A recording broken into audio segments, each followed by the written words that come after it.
You could kind of break down some of the goals that you have for KJ as the season kind of progresses and closes out. Yeah, the goal for KJ is to continue to grow defensively, figure out a way to just continue to impact the game. With his size, he should be a guy that's kind of climbing up in people 94 feet, understanding, is that a guy that you're going over more in pick and roll, under. We're always talking about how we want to protect the paint, so trying to get him to probably be a charge taker more than a verticality or a block shot guy, but you just got to be pesky. I think that there's been a lot of examples of previous players in the league, the Fred VanVleets of the world. You can go even further back than that, where guys just find a way to impact the game defensively, even with their size. And then offensively, he's done a great job, I think, of the more reps he gets, understanding the pace in which he needs to play with. He's been pressured a little bit, which I think is just great for him. It's something that he understands he's got to work on in the offseason. Even these last 7 games that we have of just handling pressure and understanding how to beat somebody off the dribble and maybe slow it down to then be able to get us into a set or something. But he's doing a much better job, I think, just in pick and rolls of understanding how to hit the seam pass, how to hit guys for open shots, how to get certain people involved when they have it going, and then just staying aggressive. But really happy with a lot of his growth. So.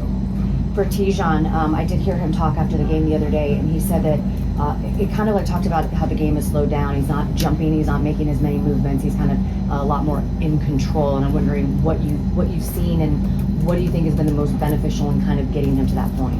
Yeah, I think we might have different definitions of under control. But no, he definitely is just getting a little bit more comfortable. I think more reps is what's helping him going through this whole season.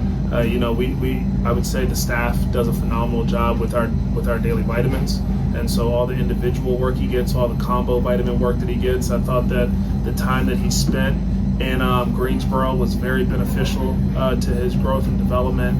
Unfortunately, Grant got hurt, but Grant getting hurt allowed him to get some early NBA minutes, and it's kind of continued on. And so being able to take stuff that you learn in an individual workout and then apply it in NBA game and NBA minutes, and it's the meat of the game, it's the end of the game situations.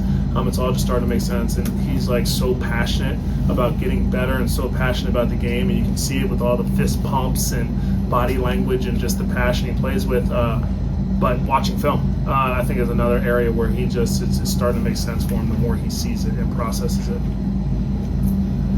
Both of your games against the Pacers were when they were not playing their best early in the season. I'm curious if you've been able to see anything over the last couple of weeks that they've done better than they were back then. Oh, yeah, they're playing really well right now.